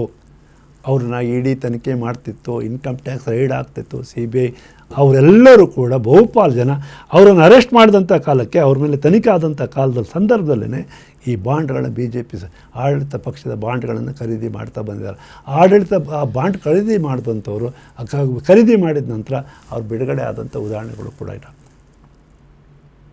ನೇರವಾಗಿ ಅಕ್ರಮದ ಜೊತೆಗೆ ಸಂಬಂಧ ಇದ್ದವ್ರ ಮುಖಾಂತರ ಅವರಿಗೆ ನೆರವಾಗುವಂಥ ಕೆಲಸವನ್ನು ಇವರು ಮಾಡ್ತಾ ಬಂದಿದ್ದಾರೆ ಅನ್ನೋದು. ಇದು ನಾನು ತಿನ್ನೋದಿಲ್ಲ ಮತ್ತು ತಿನ್ನೋಕ್ಕೆ ಬಿಡೋದಿಲ್ಲ ಅನ್ನುವಂಥದ್ದು ನಿಜವಾಗೂ ಒಂದು ಸುಳ್ಳು ಪ್ರಚಾರ ಅನ್ನೋದು ಈ ಎಲೆಕ್ಟ್ರಲ್ ಬಾಂಡ್ ಮುಖಾಂತರ ಸಾಬೀತಾಗಿದೆ ಅನ್ನುವಂಥದ್ದು ಎಲ್ಲರಿಗೂ ಗೊತ್ತಿರುವಂಥ ವಿಚಾರ. ಸರ್, ಈಗ ಮೋದಿಯವರ ಇನ್ನೊಂದು ಸ್ಲೋಗನ್ ಇದೆ, ಸಬ್ಕಾ ಸಾಥ್ ಸಬ್ಕಾ ವಿಕಾಸ್ ಅಂತ. ಸೊ ಇದ್ರ ಬಗ್ಗೆ ತಾವು ಏನು ಹೇಳ್ತೀರಿ? ಈಗ ಮೋದಿಯವರು ಈಗ ಬಹಳ ಕಾಲದಿಂದ ಹೇಳ್ತಾ ಬಂದಿರುವಂಥ ಒಂದು ಜನಪ್ರಿಯ ಘೋಷಣೆ ಅಂತಂದರೆ ಸಬ್ಕಾ ಸಾಥ್ ಸಬ್ಕಾ ವಿಕಾಸ್ ಅಂತ. ಅಂದರೆ ಎಲ್ಲರ ಜೊತೆಗೆ ಎಲ್ಲರ ವಿಕಾಸ. ಇದು ನಿಜವಾಗೂ ಮಾತ್ರ ಅತ್ಯುತ್ತಮವಾದ ಘೋಷಣೆ, ಅದರಲ್ಲಿ ಏನು ಅನುಮಾನವೇ ಇಲ್ಲ. ಎಲ್ಲರ ಜೊತೆಗೆ ಎಲ್ಲರ ವಿಕಾಸ. ಆದರೆ ವಾಸ್ತವದಲ್ಲಿ ಏನಾಗ್ತಾಯಿದೆ ಈಗ ಭಾರತದಲ್ಲಿ ಹೇಳಿ ಕೇಳಿ ಇಲ್ಲಿ ತುಂಬ ಸಾವಿರಾರು ಜಾತಿಗಳಿದ್ದಾವೆ, ಮತಧರ್ಮಗಳು, ಬೇರೆ ಬೇರೆ ನಂಬಿಕೆ ಇರುವಂಥ ಜನ ಇದ್ದಾರೆ. ಈಗ ಎಲ್ಲ ಸಮುದಾಯಗಳು ಅಂತ, ಈಗ ಉದಾಹರಣೆ ನಮ್ಮ ಕರ್ನಾಟಕದಲ್ಲಿ ತಗೊಳ್ಳಿ, ನಮ್ಮ ಲಿಂಗಾಯತರು ಗದ್ದಲ ಮಾಡ್ತಾರೆ, ನಮಗೆ ಸ್ಥಾನ ಬೇಕು, ನಮಗೆ ವಿಧಾನಸಭೆಯಲ್ಲಿ ಸ್ಥಾನ ಬೇಕು, ನಮಗೆ ಮೀಸಲಾತಿ ಬೇಕು, ನಮಗೆ ಲೋಕಸಭೆಯಲ್ಲಿ ಪ್ರಾತಿನಿಧ್ಯ ಬೇಕು. ಇವತ್ತು ಚರ್ಚೆ ಮಾಡ್ತಾಯಿದ್ದಾರೆ, ಒಕ್ಕಲಿಗರಿಗೆ ಸ್ಥಾನ ಬೇಕು, ಒಕ್ಕಲಿಗರಿಗೆ ಮಂತ್ರಿ ಕೊಡಿ, ಇನ್ನೊಬ್ಬ, ಈ ಥರ ಪ್ರತಿ ಸಮುದಾಯ ಕೂಡ. ಅಂದರೆ ರಾಜಕೀಯ ಸ್ಥಾನದ ಮುಖಾಂತರನೇ ಬ್ರಾಹ್ಮಣರು ಕೂಡ ಹೇಳ್ತಿರ್ತಾರೆ, ನಮಗೆ ಅನ್ಯಾಯ ಆಗ್ತಾಯಿದೆ ಮತ್ತನ್ನೆಲ್ಲ ಹೇಳ್ತಿರ್ತಾರೆ. ರಾಜಕೀಯ ಸ್ಥಾನದ ಮುಖಾಂತರ, ಅಧಿಕಾರ ಸ್ಥಾನದ ಮುಖಾಂತರವೇ ಒಂದು ಸಮುದಾಯದ ಪ್ರಗತಿ ಆಗುತ್ತೆ ಅನ್ನುವಂಥದ್ದು ನಿಶ್ಚಿತವಾದ, ಅದರಲ್ಲೇನು ಅನುಮಾನವೇ ಇಲ್ಲ. ಭಾರತ ಹಲವಾರು ಸಮುದಾಯಗಳು, ಇದು ಯಾವುದೇ ಒಂದು ಧರ್ಮದ ದೇಶ ಅಲ್ಲ, ಇದು ಹಲವಾರು ಸಮುದಾಯಗಳಿರುವಂಥ, ಅಲ್ಲಿ ಸಿಖ್ಖರಿದ್ದಾರೆ, ಮುಸ್ಲಿಮರಿದ್ದಾರೆ, ಕ್ರಿಶ್ಚಿಯನ್ರಿದ್ದಾರೆ, ಹಿಂದೂಗಳಿದ್ದಾರೆ, ಈ ಥರ ಹಲವಾರು ಪ್ರಪಂಚದಲ್ಲಿ ಒಂದೇ ಧರ್ಮದ ದೇಶಗಳು ಬಹಳ ಭಾಳ ಕಡಿಮೆ. ಒಂದೇ ಸಮುದಾಯ, ಒಂದೇ ನಂಬಿಕೆ ಉಳ್ಳಂಥ ದೇಶಗಳು ಪ್ರಪಂಚದಲ್ಲಿ ತುಂಬ ಹಲವಾರು ದೇಶಗಳಲ್ಲಿ ಕೂಡ ಹಲವಾರು ಬೇರೆ ಬೇರೆ ಸಮುದಾಯ ಇರುವಂಥ ರಾಷ್ಟ್ರಗಳಿವೆ. ಭಾರತದಲ್ಲಿ ಇವತ್ತು ಉದಾಹರಣೆಗೆ ನಾವು ಮುಸ್ಲಿಮ್ರ ತಗೊಳ್ಳೋಣ, 15%, 14 ಪಾಯಿಂಟ್ ಸಮಥಿಂಗ್, 15 ಅಂತ ಇಟ್ಕೊಳ್ಳೋಣ. ಸಬ್ಕಾ ಸಾಥ್ ಅಂತ ಸಬ್ಕಾ ವಿಕಾಸ್ ಅಂತಂದರೆ ಒಂದು ಸಮುದಾಯಕ್ಕೆ ರಾಜಕೀಯ ಪ್ರಾತಿನಿಧ್ಯ ಕೊಡೋದ್ರ ಮುಖಾಂತರ ಅವರ ವಿಕಾಸಕ್ಕೆ ನಾವು ಒಂದು ಬೆಂಬಲ ಕೊಟ್ಟಂಗೆ ಆಗುತ್ತೆ, ಅವ್ರ ವಿಕಾಸ ಆಗುತ್ತೆ. ಈಗ ಪಂಚಮಶಾಲಿಗಳು ಕೂಡ ನಮಗೆ ಮೀಸಲಾತಿ ಬೇಕು ಅಂತಂದರೆ, ಅಂದರೆ ಮೀಸಲಾತಿ ಸೌಲಭ್ಯ ಪಡ್ಕೊಳ್ಳೋದ್ರ ಮುಖಾಂತರ ನಮ್ಮ ಸಮುದಾಯ ಬೆಳೀತದೆ. ಬ್ರಾಹ್ಮಣರು ಕೂಡ ಇಲ್ಲ ನಮಗೂ ಕೂಡ ಮೀಸಲಾತಿ ಬೇಕು ಅಂತ 10% ಮೀಸಲಾತಿಯನ್ನು ತಗೊಳ್ಳುವಂಥ ಆರ್ಥಿಕವಾಗಿ ಹಿಂದುಳಿದವರು ಅನ್ನೋ ಕಾರಣಕ್ಕೋಸ್ಕರ ಅವರಿಗೆ ಮೀಸಲಾತಿ ಪಡೆಯುವಂಥ ಕೆಲಸವನ್ನು ಮಾಡಿದರು. ಆ ದೃಷ್ಟಿಯಿಂದ ನೀವು ಸಬ್ಕಾ ಸಾಥ್ ಸಬ್ಕಾ ವಿಕಾಸ್ ಅನ್ನುವಂಥವ್ರು ದೇಶದಲ್ಲಿ 14.5ರಿಂದ ಒಂದು 15% ಹತ್ತತ್ರ ಇರುವಂಥ ಮುಸ್ಲಿಂ ಸಮುದಾಯಕ್ಕೆ ನಿಮ್ಮ ಪಾರ್ಟಿ ಒಳಗಡೆ ಎಷ್ಟು ಪ್ರಾತಿನಿಧ್ಯವನ್ನು ಕೊಟ್ಟಿದ್ರಿ? ಇತ್ತೀಚೆಗೆ ತಾನೇ ಕಳೆದ ವಿಧಾನಸಭಾ ಚುನಾವಣೆ ನಡೀತು. ದೇಶದ ಕರ್ನಾಟಕ ರಾಜ್ಯದಲ್ಲಿ 15% ಮುಸ್ಲಿಮ್ಸ್ ಅಂತಂದರೆ 224 ಸೀಟ್ಗಳಲ್ಲಿ ಎಷ್ಟು ಪ್ರಾತಿನಿಧ್ಯ ಕೊಡಬೇಕು? 30ಕ್ಕಿಂತ ಹೆಚ್ಚು ಪ್ರಾತಿನಿಧ್ಯ ಕೊಡಬೇಕಾಗುತ್ತೆ. 30 ಇನ್ನೂ ಸ್ವಲ್ಪ ಜಾಸ್ತಿ ಆಗುತ್ತೆ. ಆಯ್ತು, ಒಂದು 16 ಕೊಡಬೇಕಲ್ಲ. ಎಷ್ಟು ಕೊಟ್ರಿ ಬಿ ಜೆ ಪಿಯವರು? ಎಷ್ಟು ಅಸೆಂಬ್ಲಿ ಸೆಕ್ಷನಲ್ಲಿ ನೀವು ಸಬ್ಕಾ ಸಾಥ್ ಸಬ್ಕಾ ವಿಕಾಸ್ ಹೇಳ್ತಿರೋಂಥವ್ರು ಎಷ್ಟು ಸೀಟ್ ಕೊಟ್ರಿ? 0, ಒಂದೂ ಇಲ್ಲ. ಈಗ ಲೋಕಸಭಾ ಚುನಾವಣೆ ನಡೀತಾ ಇದೆ. 28 ಸ್ಥಾನಗಳಲ್ಲಿ ಕರ್ನಾಟಕದಲ್ಲಿ, ನಾನು ದೇಶದ ವಿಚಾರ ಹೋಗೋದಿಲ್ಲ, ಅದರ ಅಂಕಿಅಂಶ ನನಗೆ ಗೊತ್ತಿಲ್ಲ. ಎಷ್ಟು ಜನ ಮುಸ್ಲಿಮರಿಗೆ ಟಿಕೆಟ್ ಕೊಟ್ರಿ? ಒಂದೂ ಇಲ್ಲ. ಅದರ ಅರ್ಥ ಏನು ಅಂತಂದರೆ, ನೀವು ಒಂದು ಸಮುದಾಯಕ್ಕೆ ನಿಮ್ಮ ಸಂಪೂರ್ಣವಾಗಿ ಅಧಿಕಾರವನ್ನು ನಿರಾಕರಿಸ್ತೀರಿ. ವಿಧಾನಸಭೆ ಅನ್ನುವಂಥದ್ದು, ಲೋಕಸಭೆ ಅನ್ನುವಂಥದ್ದು ಜನರ ತಮ್ಮ ವಿಚಾರಗಳನ್ನು, ತಮ್ಮ ಸಮುದಾಯದ ಕಷ್ಟ ಸುಖ ಎಲ್ಲರಿಗೂ ಗೊತ್ತಿರೋದು. ಅವನು ಯಾವತ್ತು ಇಲ್ಲಿ ಜಾತಿ ಅನ್ನುವಂಥದ್ದು, ಮತ ಅನ್ನುವಂಥದ್ದು ಸತ್ಯ. ಯಾರೇ ಏನೇ ಮಾತಾಡಿದ್ರು ಕೂಡ ಅವ್ರ ಹಿಂದೆ ಅವರ ಜಾತಿಯನ್ನು ನೀನು ಬಿಟ್ಟರು ಜಾತಿ ನಿನ್ನನ್ನು ಬಿಡಲ್ಲ ಅಂತ ಒಂದು ಮಾತಿದೆ. ನಿನ್ನ ಆಲೋಚನೆ ಎಲ್ಲವೂ ಕೂಡ ನಿಮ್ಮ ಸಮುದಾಯದ ಪರವೇ ಇರುತ್ತೆ. ನಿಮ್ಮ ಸಮುದಾಯದಿಂದ ನೀವು ಯಾವುದೇ ಒಂದು ಮಹಿಳೆಯರ ಬಗ್ಗೆ ಯೋಚನೆ ಮಾಡ್ತಾ ಇರ್ತಾರೆ. ಮುಸ್ಲಿಮ್ ಅಂದರೆ ಮುಸ್ಲಿಮರ ಪ್ರಗತಿ ಬಗ್ಗೆ ಯೋಚನೆ ಮಾಡಿ, ಹಿಂದೂ ಬಗ್ಗೆ ಯೋಚನೆ ಮಾಡ್ತಾರೆ, ಲಿಂಗಾಯತರ ಬಗ್ಗೆ ಯೋಚನೆ ಮಾಡಿ, ಒಕ್ಕಲಿಗರ ಬಗ್ಗೆ ಯೋಚನೆ. ಅದು ತಪ್ಪು ಸರಿ ವಿಚಾರ, ಅದು ಎರಡನೇ ಪ್ರಶ್ನೆ. ನಿಮಗೆ ಒಂದು ಡೆಮೋಕ್ರಸಿ ಒಳಗಡೆ ಅತ್ಯಂತ ಮುಖ್ಯವಾದಂಥ ಫೋರಮ್ಗಳು ಲೋಕಸಭೆ ಮತ್ತು ಸಂಸತ್ತು ಮತ್ತು ವಿಧಾನಸಭೆ, ವಿಧಾನ ಪರಿಷತ್ತು. ಅಲ್ಲಿ ನೀವು ಸ್ಥಾನನೇ ಕೊಡಲಿಲ್ಲ ಅಂದರೆ ಅವನ ಸಮುದಾಯದ ಕಷ್ಟ ಸುಖಗಳನ್ನು ಎಲ್ಲಿ ಹೇಳ್ಕೊಳ್ಬೋದು? ಹೇಳ್ಕೊಳ್ಳೋಕ್ಕೆ ಅವಕಾಶ ಕೊಡೋದಿಲ್ಲ. ನೀನು ಪಕ್ಷ ಒಂದು ಟಿಕೆಟನ್ನು ನಿರಾಕರಿಸ್ತದೆ ಅಂತಂದರೆ ಒಂದು ಸಮುದಾಯವನ್ನು ನಿರಾಕರಿಸ್ತೀರಿ ನೀವು. ಅವನನ್ನು ನೀವು ಅಸ್ಪೃಶ್ಯನ ಥರ ನೋಡ್ತೀರಿ. ಅವನಲ್ಲಿ ಒಂದು ಪ್ರತ್ಯೇಕತಾ ಬೀಜವನ್ನು ಬಿತ್ತುತ್ತಾ ಇದ್ದೀರಿ ನೀವು. ನಾನು ಬೇರೆ. ಒಂದು ಕಡೆ ನೀವು ದೇಶ ಪ್ರೇಮ ಮಾತಾಡ್ತೀರಿ, ಹಾಗಾದರೆ ಮುಸ್ಲಿಮರಲ್ಲಿ ಒಬ್ಬ ದೇಶ ಪ್ರೇಮಿ ಇಲ್ವಾ? ಒಬ್ಬ ಪ್ರಾಮಾಣಿಕತೆ ಇಲ್ವಾ? ನಾನು ಮುಸ್ಲಿಂ ತುಷ್ಟೀಕರಣ ಅಂತ ತುಷ್ಟೀಕರಣ ಮಾಡಬೇಡ್ರಪ್ಪ. ತುಷ್ಟೀಕರಣ ಮಾಡ್ತಿದ್ರಿ, ನೀವು ವಂಚಿತರನ್ನಾಗಿ ಮಾಡ್ತಾಯಿದ್ರಿ. ನೀವು ಪದೇ ಹೇಳ್ತೀರಿ ಕಾಂಗ್ರೆಸ್ದವರು ಮುಸ್ಲಿಮರನ್ನು ತುಷ್ಟೀಕರಣ ಮಾಡ್ತಾರೆ. ನೀವು ಒಂದು ಸೀಟನ್ನು ಕೊಡದಲ್ಲಿದ್ದರೆ ಇದು ಯಾವ ನೀತಿ? ಇದು ಅತ್ಯಂತ ಕ್ರೂರವಾದಂಥ ನೀತಿ. ಇದು ಒಂದು ಸಮುದಾಯವನ್ನು ನೀವು ರಾಜಕೀಯ ಅಭಿವೃದ್ಧಿಯಿಂದ, ಆರ್ಥಿಕತೆಯಿಂದ, ಎಲ್ಲ ಪ್ರಗತಿಯಿಂದ ಆಚೆ ಕಳಿಸುವಂಥ ಕೆಲಸ ಮಾಡೋದಿದೆಯಲ್ಲ, ಅದ್ರ ಮುಖಾಂತರ ನೀವು ದೇಶದ ಒಳಗಡೆ ಪ್ರತ್ಯೇಕತಾ ಬೀಜಗಳನ್ನು ಬಿತ್ತುವಂಥ ಕೆಲಸವನ್ನು ಮಾಡ್ತಾ ಬರೋದು. ದೇಶದ ಒಡಕಿಗೆ ಭಾವನಾತ್ಮಕವಾಗಿ ನೀವು ಹೊಡೆದಿದ್ದೀರಿ. ದೈಹಿಕವಾಗಿ, ಭೌತಿಕವಾಗಿ ಹೊಡೆದಲ್ಲೇ ಇರ್ಬೋದು, ಆದರೆ ಭಾವನಾತ್ಮಕವಾಗಿ, ಮಾನಸಿಕವಾಗಿ ಜನರನ್ನು ಒಡೆಯುವಂಥ ಕೆಲಸವನ್ನು ನೀವು ಮಾಡ್ತಾಯಿದ್ದೀರಿ. ಇದು ದೇಶಕ್ಕೆ ಒಂದು ದೇಶದ ಪ್ರಗತಿಗೆ ಭಾವೈಕ್ಯತೆ ಭಾಳ ಮುಖ್ಯ. ಭಾವೈಕ್ಯತೆ ಮುಖ್ಯ ಬರುವಂಥದ್ದು ಎಲ್ಲರಿಗೂ ಒಂದು ಸಮಾನವಾದಂಥ ಪ್ರಾತಿನಿಧ್ಯವನ್ನು ಕೊಟ್ಟಾಗ ಮಾತ್ರ. ಇದು ಸಬ್ಕಾ ಸಾಥ್ ಸಬ್ಕಾ ವಿಕಾಸ್ ಅನ್ನೋಂಥ ಅತ್ಯಂತ ಮೋಸದ ಘೋಷಣೆ ಅಂತೇಳಿ ನಾನು ಹೇಳ್ತೀನಿ. ಸರಿ ತಾನೆ ಇದು ಹೇಳ್ತಾರೆ. ಹಿಂದೆ ಸ್ವಲ್ಪ ಹೇಳಿದ್ದೆ ಅದನ್ನು, ಬಟ್ ಈಗ ಇವತ್ತಿನ ಸಂದರ್ಭಕ್ಕೆ ಅದು ಮುಖ್ಯ ಅಂತ ಅನಿಸುತ್ತೆ. ಸರಿ ತಾನೆ ನಾನು ಹೇಳ್ತಾರೆ. ಹಾಂ, ಆತ್ಮೀಯ ವೀಕ್ಷಕರೇ, ಇಲ್ಲಿಯವರೆಗೆ RP ವೆಂಕಟೇಶ್ ಮೂರ್ತಿ ಅವರಿಂದ ಬಹಳ ಸುದೀರ್ಘವಾಗಿ ಈ ಒಂದು ನಮ್ಮ ದೇಶದ ಪ್ರಧಾನಮಂತ್ರಿಗಳಾದಂತಹ ನರೇಂದ್ರ ಮೋದಿ ಅವರ ಬಗ್ಗೆ ಒಂದು ವಿಮರ್ಶಾತ್ಮಕವಾದ ಮಾತುಗಳನ್ನು ಕೇಳಿದರೆ, ನಮ್ಮ ದೇಶದಲ್ಲಿ ಎಲ್ಲವೂ ಕೂಡ ವಿಮರ್ಶೆಗೆ ಒಳಪಟ್ಟಿರುವಂಥದ್ದೇ. ಅದು ಯಾವುದೇ ಧರ್ಮಗಳಾಗಿರಲಿ, ಅದು ಕೂಡ ವಿಮರ್ಶೆಗೆ ಒಳಪಟ್ಟ ನಂತರನೇ ಮನುಷ್ಯರು ಅದನ್ನು ಸ್ವೀಕಾರ ಮಾಡಿದ್ದಾರೆ. ನಮ್ಮ ದೇಶದ ಮಹನೀಯರಾದಂಥ ಅಂಬೇಡ್ಕರ್ ಆಗಿರ್ಬೋದು, ಗಾಂಧಿ ಆಗಿರ್ಬೋದು, ಬುದ್ಧ ಬಸವಣ್ಣ ಆಗಿರ್ಬೋದು, ಎಲ್ಲರೂ ಕೂಡ ವಿಮರ್ಶೆಗೆ ಒಳಗಾಗಿ ಅದಾದ ನಂತರ ಜನಗಳು ಸ್ವೀಕಾರ ಮಾಡಿದ್ದಾರೆ. ಅದೇ ರೀತಿ ಇವತ್ತಿನ ಒಂದು ಕಾರ್ಯಕ್ರಮದಲ್ಲಿ ನರೇಂದ್ರ ಮೋದಿಯವರ ಬಗ್ಗೆ ಬಹಳಷ್ಟು ಸಕಾರಾತ್ಮಕವಾಗಿ ನಾವು ವಿಮರ್ಶೆಯನ್ನು ಇಲ್ಲಿ ಮಾಡಿದ್ದೀವಿ. ಮತ್ತು ಇನ್ನೊಂದು ನಿಮಗೆ ಇಲ್ಲಿ ಪ್ರಶ್ನೆ ಕಾಣ್ಬೋದು, ನರೇಂದ್ರ ಮೋದಿ ಬಗ್ಗೆ ಮಾತ್ರ ಯಾಕೆ ಮಾಡಿದ್ರು, ಬೇರೆ ಪಕ್ಷದ ನಾಯಕರುಗಳ ಬಗ್ಗೆ ಯಾಕೆ ಮಾಡಲಿಲ್ಲ ಅಂತ ಹೇಳಿ ಅಂತ. ಇಲ್ಲಿ ಇವತ್ತು ನಮ್ಮ ದೇಶದಲ್ಲಿ ಆಡಳಿತದಲ್ಲಿರೋದು ನರೇಂದ್ರ ಮೋದಿಯವರ BJP ಸರ್ಕಾರ. ಹಾಗಾಗಿ ಪತ್ರಿಕಾ ಧರ್ಮ, ಯಾರು ಆಡಳಿತದಲ್ಲಿರ್ತಾರೆ ಅವ್ರ ಬಗ್ಗೆ ವಿಮರ್ಶೆ ಮಾಡೋದು ಒಂದು ಪತ್ರಿಕಾ ಧರ್ಮವು ಕೂಡ ಆಗಿರ್ತದೆ. ಸಂದರ್ಭ ಬಂದರೆ ನಾವು ಕೂಡ ಬೇರೆ ಪಕ್ಷದ ರಾಹುಲ್ ಗಾಂಧಿಯವರಾಗಿರ್ಬೋದು ಅಥವಾ ಬೇರೆ ನಾಯಕರುಗಳಾಗಿರ್ಬೋದು ಅವ್ರ ಬಗ್ಗೆಯೂ ಕೂಡ ನಾವು ಮುಂದೆ ಅವ್ರ ಬಗ್ಗೆ ವಿಮರ್ಶೆ ಮಾಡ್ತೀವಿ. ಇಲ್ಲಿಯವರೆಗೆ ನರೇಂದ್ರ ಮೋದಿಯವರ ಬಗ್ಗೆ ಬಹಳಷ್ಟು ಸಕಾರಾತ್ಮಕವಾಗಿ ವಿಮರ್ಶೆ ಮಾಡೋಂಥ ವೆಂಕಟೇಶ್ ಮೂರ್ತಿ ಅವರಿಗೆ ವಂದನೆಗಳು.